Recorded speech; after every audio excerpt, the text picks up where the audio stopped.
Help support the show by joining the Patreon or becoming a YouTube member. Also, hit that like button and subscribe if you want more Browns-focused content.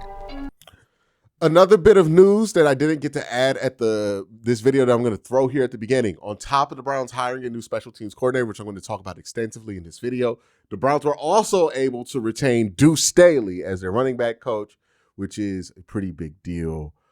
Deuce Staley, I thought, was one of the more valuable coaches on the offensive side of the ball. From what I hear, he was instrumental in identifying Dylan Sampson and Quincy Judkins, and I've been on record about how that Quincy evaluation was a very difficult one because what Quincy ended up being as a pro this year was very different than what he looked like at Ohio State or even at Ole Miss. So you want to keep guys who have that vision for guys that are important for your future, like Quincy and Dylan Sampson. So Brown's going to be able to keep Deuce Staley. You could start to see, again, kind of a mix of older coaches and younger coaches kind of on this roster where they have some, like, tried and true NFL lifers here, but they also have some up-and-coming guys. And you see the identity that they're trying to form with this coaching staff. So just wanted to throw that in here. Now we'll go to the video I originally recorded about the coverage of the Browns' new special teams coordinator, Byron Storer. All right, so we got a little bit of breaking news here. The Cleveland Browns have filled their special teams coordinator vacancy with Byron Storer. Now, this continues the trend, and I wonder if this will enlighten us into what the Browns are ultimately going to do on the defensive side of the ball, because it seems like with the offensive coordinator hire under Todd Monken, no surprise, they went with an up-and-coming guy in Travis Schweizer, and then Byron Storer, his resume is of an up-and-coming guy, so I wonder if we look at defensive coordinator, see if it follows that same template, might be somebody who is seen as more on the rise, in that 35 to 45 age range, to kind of balance out some of the older guys that you have on the staff here. But Byron Storer is our new special teams coordinator. Let me tell you a little bit about his resume. He's from Modesto, California. He's 41 years old, birthday May 1st. Went to the University of Cal, where he played fullback at the University of Cal. Was an undrafted free agent in 2007. Went on to play for 3 seasons for the Tampa Bay Buccaneers, 07, 08, and 09.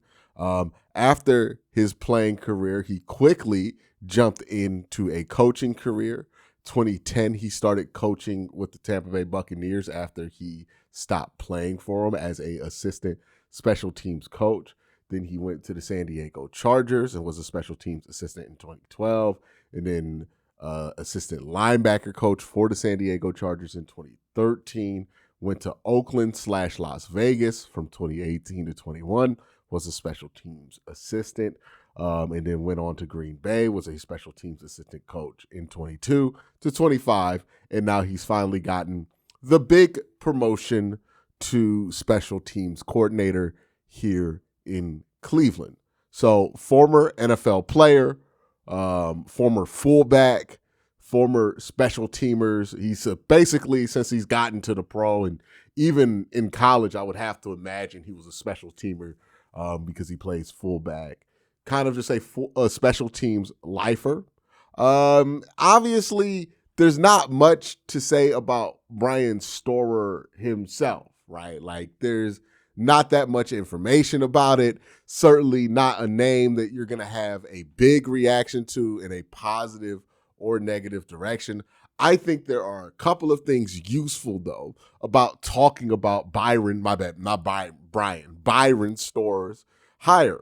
First of all, I think one of the things that's interesting is, again, that trend of coordinators they've hired, right? Schweizer, younger guy, up and coming, promoted from run game coordinator to offensive coordinator. That was expected with Todd Monken being in charge of the offense mainly, right? That wasn't a surprise.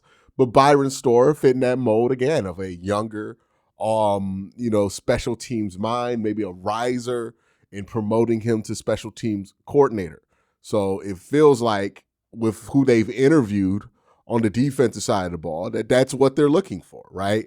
Now, the question is, why is that what they're looking for? Is that just what they can get? They can't attract any better candidates to the job, or is this intentional? We'll figure that out as time goes on, right? I think part of it is intentional because they want some younger guys out there to bring in some new ideas, to bring in some fresh perspective, and also because this roster is anticipating being so young that they want guys who are better at relating to young players. And usually those guys are younger people.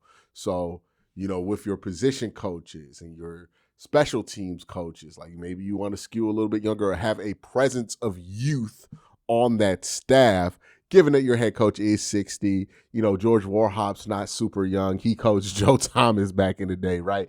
Like, you're going to have some older lieutenants in there, but you want to get younger as well.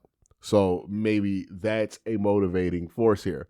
There's another factor that I want to talk about that I think will greatly impact Byron's ability to be able to do his job successfully. But I'll get to that right after I thank my sponsor, Sleeper. Hey, have you heard of the Sleeper app? It is a place where you can go to play fantasy football. It's also a place you can go to do picks. You can put your knowledge on the line, make some picks, and see who knows ball the most, and maybe even, be rewarded for your knowledge. Go on the Sleeper app. Make sure you sign up using the promo code Worst Take, and you'll get 100% match on up to $100 when you use the promo code Worst Take. Make sure you check out the Sleeper app. Okay, so new special teams coordinator. I think people are just happy just because it's a new special teams coordinator. But we've been here in recent memory before. We were fed up with special teams issues under Mike Prefer. They fire Mike Prefer. We rejoice. They hire a new special teams coordinator, Bubba Ventrone. We rejoice, and then Bubba Ventrone struggles, and then we fire Bubba Ventrone, and then we rejoice, and now we have hired Byron Storer, who we don't know much about, and will rejoice. But there's been a cycle here that I feel like we can all identify. Right? It's been multiple special teams coaches here. And this is not a defense of Mike Prefer. This is not a defense of Bubba Ventrone. But I do think we have to start asking the question and entertaining the possibility that maybe how the structure of this coaching staff has been put together, maybe it doesn't offer enough support for special teams because this seems to be a constant problem. The Browns didn't really have many special teams assistants when last year. That was a known thing, right? Bubba Ventrone was splitting his time being associate head coach and then special teams coordinator. Bubba had two roles, right? I think it's worth noting that when he took the job in Los Angeles, one, no mention of making him an assistant head coach and giving him multiple responsibilities. And also, they announced alongside bringing in Bubba Ventrone that they were also going to bring in Kyle Hoke to assist him.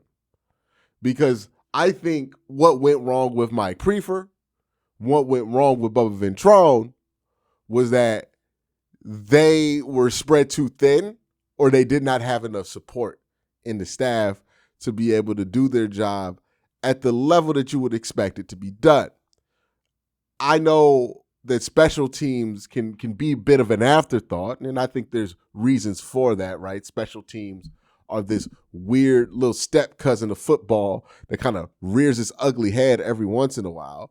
But the thing about special teams is that it is important that you do take the staffing of the coaches seriously, because there's a lot of different responsibilities and body types and position groups that play in special teams. And I thought that the Browns, under Kevin Stefanski and his structure of the coaching staff, just did not offer enough support for a special teams coordinator to thrive, right? I think Bubba probably will be fine as just the special teams coordinator in LA. Didn't think he could stay in Cleveland because too much had happened here. But if he's just the special teams coordinator, he's not splitting his time, and he has assistants and other coaches to help, I'm not going to be surprised if he's a good special teams coordinator, because he was a good special teams coordinator before he got to Cleveland.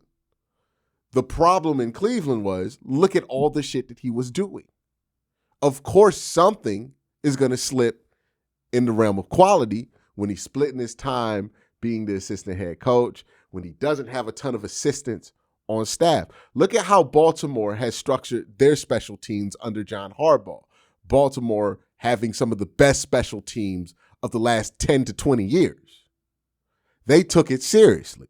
They hired special teams coordinators. They had consultants that came in to help with their specialists, both kicking and punting.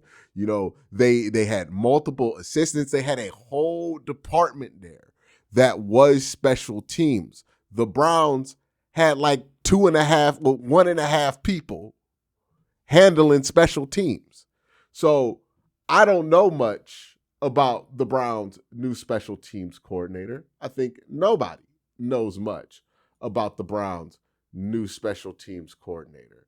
But what I do know is that if we put this guy in the same position that we put Bubba Ventrone in, that we put Mike Prefer in, we are likely to get a very similar result. I think this is a great opportunity for the Cleveland Browns to consider not just hiring a special teams coordinator, but having multiple special teams. Like, think about all the coaches that are on the defensive side of the ball that aren't the defensive coordinator, or on the offensive side of the ball that aren't the offensive coordinator, right? It's not just the offensive coordinator running the whole show. There's multiple position coaches within that department. I'm not saying there should be as many position coaches at special teams coordinator as there is with the offensive side of the ball, the defensive side of the ball. But I do think there should be a couple of position coaches. I think the team should really consider having a special teams coordinator and then having a specialist coach underneath the special teams coordinator. Maybe even going as far to be as bold to have a kicking coach and a punting coach, because those are two different disciplines that aren't really cross-trained in the NFL. I think you should also have somebody who's more than just an assistant under him, but somebody who is in charge of punt, well, not in charge of, but a huge part in the punt return defense or the defensive side of special teams, right? So we're talking about kick return defense, punt return defense, all that kind of stuff. And then maybe even having another coach who deals with the more offensive side of special teams. I think we understaff these special teams departments, and there's really no good reason for it. The NFL does not regulate how many coaches you can have on staff. The NFL does not cap you at how many different position coaches. You could create a position coach or a position out of thin air in the NFL. There are plenty of people who have the necessary knowledge to be able to be coaches in this area, right? There's tons of guys with special teams experience who coach, who want more opportunity. Right now, the only avenue for promotion for them is special teams coordinator. Same thing goes with former punters and former kickers and former specialists. There's room to fill these jobs here. And I think that you should, because the special teams coordinator should be as supported for their thing as other teams or other parts of the team are supported for their thing, right? You know, and say what you want about how much special teams should impact the game. I'm not a fan of special teams by any means. If I had my way, I would abolish a lot of what we call special teams, because I don't think it's really football. But I'm not in charge. I don't get to make that decision. So you have to deal with the reality that there is. And I think the reality that you have to live with is, hey, if your special team stinks, it can really screw you over as a football team. So you should staff that side of the ball as much as you staff offense and defense, proportional to the impact on the game. So I think there should be more than one coach there. Obviously, I don't know if the Browns are going to do that. That would be a pretty radical step, and I don't imagine that Todd Monken is like thinking radically about this whole thing. But I do hope that the Browns take some more steps to support a first-time special teams coordinator who, give him the assistance that he needs. Get somebody in here to manage the specialists. Like, I think those two things are very doable. And if the Browns provide that, I'll feel much better about this hire. If the Browns don't, I'll feel like we're putting a guy in a position to have the same thing that happened to Bubba Ventrone and Mike Prefer happen to him. So that's my thoughts on this hire. Let me know your thoughts in the comment section down below. You guys have a great day. Have an even better night. Peace.